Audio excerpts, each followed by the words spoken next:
Social Studies World History 10. Analyze the causes and effects of exploration and expansion into the Americas, Africa, and Asia. Analyze the global, economic, and cultural impact of the Columbian Exchange. The Columbian Exchange is the term coined by Texas historian Alfred Crosby in 1972 to describe both the intended and unintended effects of the transfer of people, pathogens, agricultural products, and livestock between the eastern and western hemispheres beginning in 1492 with the initial and 3 subsequent voyages of Christopher Columbus. The combined population of Asia, Europe, and Africa has been estimated to have been around 5 or more times that of the indigenous population of the Western Hemisphere in 1492, although those exact numbers are unknown. By 1492, great pandemic waves of bubonic plague, measles, and smallpox, among other pathogens, had regularly decimated the population of the East. With frequent exposure to these illnesses, immunities were acquired and successive waves did not result in the same high mortality rates as first contact. Additionally, the Europeans and Africans often coexisted with their livestock and domesticated pets, such as cows, pigs, sheep, and dogs. This practice allowed diseases to be communicated freely between animals and humans, and for all to be carriers. On August 3rd, Columbus departed from La Fontanilla, a port in southern Spain, and made landfall on an island he christened San Salvador about 2.5 months later, on October the 12th, 1492.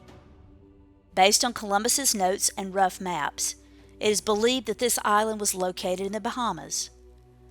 Over the course of the next 5 months, Columbus explored the Caribbean and visited the islands of Cuba and Hispaniola before returning to Spain. Prior to departure, he established a settlement on Hispaniola in present-day Haiti and left 39 men to build a town which he named La Navidad. He also kidnapped several Native Americans, somewhere between 10 and 25, to take back to Spain. Only 8 of them survived. Columbus also brought back small amounts of gold, as well as birds and plants that were native to the area, to demonstrate the richness of the lands that he was convinced was Asia. Aboard ship for his return voyage, Columbus wrote a report of his discoveries, which was published upon his arrival in Spain. I discovered a great many lands inhabited by people without number, and of them all I have taken possession on behalf of their highnesses. He described strange trees, fruits, birds, and beautiful thick soil. Columbus described the Taino people as very good-looking, but unbelievably fearful. They had no iron or steel and only bows and arrows for weapons. "They still think I come from heaven," he wrote with amazement. Columbus declared at the end of his report that in the future he could bring King Ferdinand and Queen Isabella gold, spices, cotton, religious converts, and slaves. These natives of the Americas had not previously either experienced the deadly pathogens of the East nor developed any immunities to them. So one unintended effect of Columbus's contact was to expose these New World residents to a deadly soup of previously unmet germs, which had the result of possibly as many as 90 to 95% of the population dying within a mere 100 years. A New World Spanish Franciscan priest, Bartolomé de las Casas, described conditions throughout the region in his work, A Short Account of the Destruction of the Indies, published in 1542, just 50 years after Columbus made landfall, by saying, "Into and among these gentle sheep, endowed by their Maker and Creator with all the qualities aforesaid, did creep the Spaniards, who no sooner had knowledge of these people than they became like fierce wolves and tigers and lions, who have gone many days without food or nourishment. And no other thing have they done for 40 years until this day, and still today see fit to do, but dismember, slay, perturb, afflict, torment, and destroy the Indians. By all manner of cruelty, new and diverse and most singular manners, such as never before seen or read or heard of. They do this to such a degree that on the island of Hispaniola, of the above 3 million souls that we once saw, today there be no more than 200 of those native people remaining. Apparently, the inadvertent exposure to several deadly diseases was also accompanied by torturous and deadly treatment, and further attributed to the native death toll. Conservative estimates place the number of dead at around 58 million. As Spain set about the business of exploring, colonizing, and exploiting these new lands, the agricultural bounty of healthy New World crops flowed eastward, while other Old World products flowed west.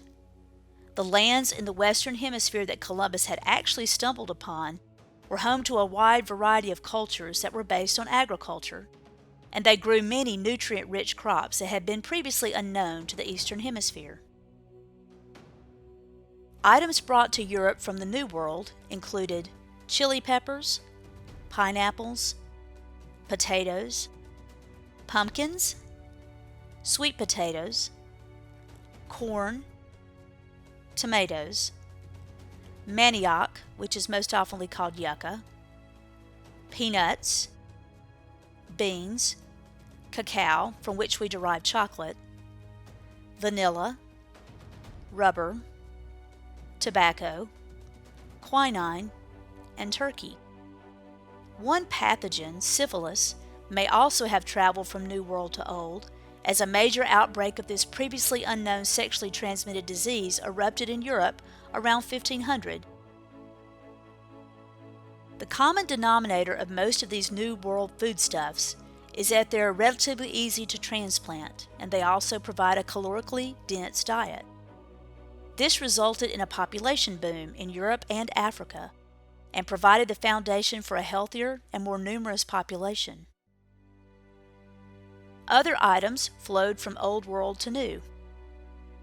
Olives, fruits such as apples, bananas, grapes, citrus fruits, peaches, watermelons, dry goods and grains such as coffee, rice, sugar, wheat, and invasive weeds such as dandelion and crabgrass.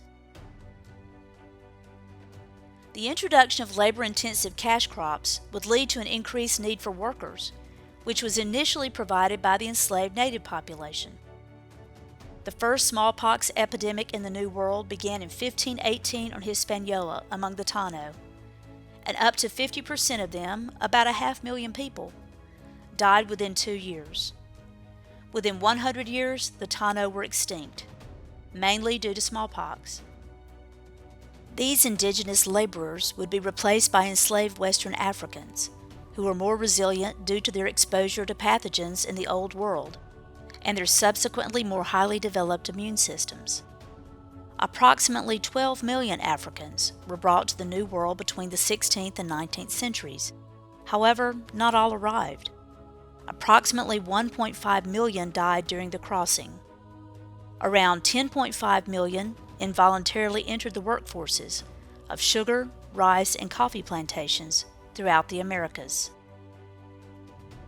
New breeds of animals such as cattle, chickens, horses, goats, donkeys, oxen, sheep, and pigs multiplied rapidly with the abundant supply of food in the New World.